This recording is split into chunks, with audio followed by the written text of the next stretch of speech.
Welcome everyone. Cannabis news with Joe Klare. It is May 9th, 2018. Is of course presented to you by the Marijuana Times, marijuanatimes.org. Check out all the great articles, everything there. The marijuanatimes.org. The videos, we're undergoing a little bit of transition. I will get to that in a second. We got a lot of great stories coming up. Make sure you search Apple Podcasts for the audio-only version of the show. Apple Podcasts, search the Marijuana Times, get the show on the go, all that stuff. Also, Facebook, search the Marijuana Times. We're on Instagram, Twitter, all of that stuff. But over the last couple days, we've had some turnover with our video platforms. YouTube, if you didn't hear yesterday's show or watch yesterday's show or didn't notice, YouTube has disabled the Marijuana Times YouTube channel. As you know, as we referenced a couple weeks ago, there's been a purge of sorts, an unannounced purged, no reason given. Just a lot of the big marijuana channels, big cannabis channels on YouTube have disappeared with little or no warning. Sometimes the warning came at the same time as the termination. And big YouTubers, hundreds of thousands of subscribers. We had a little over 1,000. Apparently, we've been caught up in the sweep. It seems, as of this recording, the YouTube channel is still not restored. It may never be restored. I don't know. There's no way to know. Here's the thing. Besides going, marijuanatimes.org and Facebook and Apple Podcasts, we have another video platform, Vimeo. Vimeo.com/marijuanatimesx. If you're on Vimeo, make sure you search the Marijuana Times on Vimeo. All 132 episodes, this is episode 133, are up on Vimeo. You want to see any of them, download them, share them, all that stuff. Please do. By the way, go to Vimeo if you have a Vimeo account, or even if you don't. There's Facebook share buttons and Twitter and just all kinds of stuff. Go share videos. Even if you shared a video from YouTube, let's say, or somewhere else, go share the same video from Vimeo. Share video from Vimeo. I will get that straight. It'll probably take me a while because Vimeo obviously is very close to video. If you haven't noticed, so go check us out. Vimeo.com/Marijuana Times X to find the videos. If you're on Vimeo, like them, all the stuff you do on YouTube. By the way, I will mention as a little a personal thing on the Vimeo. If you look at least I noticed on a web browser on a computer, it has like the little Cannabis News with Joe Klare GIF thing that like loops at the top. YouTube didn't have that. I'm just saying. Now it'd be easy for me to sit here and badmouth YouTube. But in the end, YouTube is a private company. Well, they want, and they're part of Google, and Google's a private company. I would never in any way be for, say, government regulations saying that you have to treat all this content, a certain way. If they want to get rid of all the cannabis channels on YouTube, they're allowed to do that. I disagree with it, obviously, but I have a bias.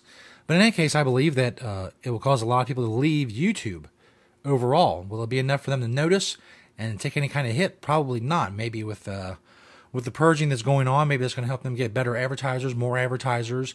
Even if they have less views, less interaction overall, they'll make more money. That's up to them. That's I disagree with it. I will be vocal about my disagreement, but I'm not going to sit here and say that YouTube's not allowed to do this, and it's an injustice or whatever. It is what it is. They don't want these videos, cannabis videos, whether it's growing or just sitting here talking about cannabis news. Apparently, they don't want those videos on their platform. Whatever. Apparently, Vimeo doesn't have a problem with it. I guess we'll find out, won't we? So we're on Vimeo. Check that out. Search Marijuana Times on Vimeo. Share all that stuff. Today, we have a few stories, as we always do. We got the latest on medical marijuana in Missouri, also the state of California. The rollout, as we talked about before, for recreational legalization, businesses, and regulations, and everything involved with that industry has been slow so far. And what's going on in Utah with medical marijuana? Well, I'm just going to say it, shenanigans. There's shenanigans going on with medical marijuana in Utah. We'll get to all of that, but first, Cannabis News with Joe Klare is brought to you by NatureSideCannabis.com. Check out the organic, all-natural pesticides. NatureSideCannabis.com. Grow safe and poison-free. Don't use harmful chemicals on your grow, and make sure you are regulatory compliant in the state that you are growing in. You can accomplish all of that simply by going to NatureSideCannabis.com and checking out their products and taking advantage of their expertise in this area. They are a proud sponsor of Cannabis news with Joe Klare. This first story, marijuanatimes.org, by Julia Granowitz. Missouri activist group submits signature for medical marijuana ballot initiatives. Now, here's the thing about Missouri and medical marijuana. This November, there could possibly be, and yes, I hate when people do this, but I'm going to do it anyway. There could be not one, not two, but maybe 3 medical marijuana ballot initiatives on the ballot in Missouri. I can't believe I just did that. I hate when people do that. When they say not one, not two, but I get it now. I get it now. It's just, it felt natural in the moment. Although I regret it now that I've done it, but it's out there. I'm not going to re-record this whole show just to get rid of that. I've done it, and I've made a fool of myself. Now on Vimeo. You can catch me now making a fool of myself 5 days a week on Vimeo. Anyway, there could be 3 medical marijuana ballot initiatives on the ballot in November. You can see this, and as always, in the description of this video. The stories I talk about are linked. There's 3 different groups, obviously. New Approach Missouri turned in more than twice the 160,000 verified signatures that they need, so that looks like they're not going to have a problem. Their plan would permit state-licensed physicians to recommend medical marijuana patients diagnosed with cancer, epilepsy, MS, Alzheimer's, spinal cord injuries, PTSD, and other equally serious or debilitating medical conditions. It also has a specific focus on veterans with PTSD as a qualifying condition, and a 4% sales tax that will be used to create and fund a fund to help cover veterans' health care costs. A group called Find the Cure has the same conditions in their initiative, but it would have a 15% sales tax that would be used to create an independent research institute to regulate cannabis being grown and sold in the state. The third initiative is not a constitutional amendment like the first 2, but rather a change to state law that would make medical marijuana legal. The signature threshold for this type of change is lower, making it easier for the group to make it on the ballot.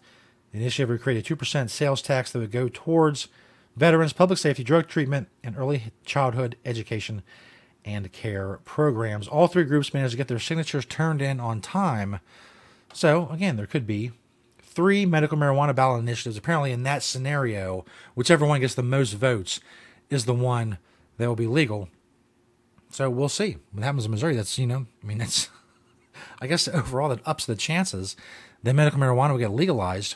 If you live in Missouri, I would, suggest you look into all 3, decide which ones, you want to vote on. Maybe, tell your friends why you would want them to vote on it, people on social media, whatever, because it could be a battle. Be 3 medical marijuana initiative measures head to head, duking it out in Missouri. That'll be exciting. If somebody who covers cannabis news, that's going to be an exciting time. I will tell you that. But in the end, hopefully at least one passes, obviously, because if all 3 fail, well then, over 3 is a big fat 0. This next story is from ocregister.com. This is California. Gives marijuana businesses more time for compliance. The transition to a fully regulated cannabis industry is taking California a bit longer than anticipated. Well, I'm not sure there's anticipation there talking about. I think a lot of people figured it would be a while. While state regulators scramble to extend temporary marijuana business licenses, they're also considering whether to extend a grace period that gives operators extra time to comply with strict new industry standards. As of Monday, a tenth of the 6,000 temporary cannabis licenses state regulators have issued were set to expire by May 1st, which marks the 4-month anniversary since the start of legal recreational marijuana sales in California. A third of all existing licenses were due to lapse by the start of June. The state hasn't issued any full annual licenses yet, and the first approvals are still likely at least 4 weeks out. So a bunch of people have temporary licenses. They're going to expire. Full year licenses are not available yet. So instead, regulators are extending provisional permits for another 90 days while businesses deal with complex regulations, backlogs, and getting local approval, and it seems their own procrastination. Part of the problem, I think, is that people wait until the last minute, said Lori Ajax, who is the chief of California's Bureau of Cannabis Control. She said, I'm a procrastinator sometimes, I get it, so I'm not upset. Only 278 businesses had even applied for annual licenses as of April 25th. That includes just 24 cultivators, 61 manufacturers, and 193 retailers, distributors, or testers, according to figures provided by the 3 agencies regulating marijuana businesses in California. That clearly is not enough. They're talking about issuing over 11,000 licenses this year, and 278 businesses as of April 25th, had applied for a full annual license. That is not going to get it done. This is it. I don't understand. You run a marijuana business. You're in California. It's legal. You're a pioneer. You're at the front. You are there at the beginning of it all. Fill out some paperwork. Come on. Fill out some paperwork. Send it in. It can't be that hard. You run a business. You run a functioning business, presumably. There's a lot of paperwork involved. There's a lot of regulations. There's a lot of things you have to do. Do it. You have this incredible opportunity in the state of California, which if it was a country, would be like the 6th biggest economy in the world. I don't know what you're waiting for. Are you waiting for a lot more people to get into the market? Because that's not the way you do it. You want to get a jump on those people. Start building a customer base. Start building a brand. Take advantage of the vacuum of the fact that there's not a lot of businesses similar to yours around, at least theoretically. When you look over the entire state, take advantage of that. God, fill out your paperwork. Annual license. You need local approval? Go where you need to go to get that local approval. If not, go somewhere else. Now is the time. In 2 years, there's going to be 20,000 marijuana businesses in California, and it's going to be too late. You're going to have no advantage whatsoever. You're certainly not going to have the advantage that you have now. It seems, I don't know. It seems self-explanatory, but whatever. I guess it's not. Maybe people need a kick in the pants. sltrib.com, Salt Lake Tribune from Utah. I did that poorly. Medical marijuana in Utah looks like it's going to be on the ballot in November. But get this. Hired canvassers seek to persuade voters to take their name off of Utah's medical marijuana ballot initiative. So they got enough signatures. They turned it in. But now, apparently, you have until May 15th if you want to take your name off of the petition that you signed. Now, if that wasn't bad enough, there's a group of people who've got together, a broad coalition of Utah organizers representing doctors, conservative activists, and narcotics officers. Narcotics officers. That's fantastic. Has hired a pool of well-paid canvassers to speak with voters who signed a medical marijuana ballot initiative, suggesting they've been misled and urging them to remove their names before the May 15th deadline.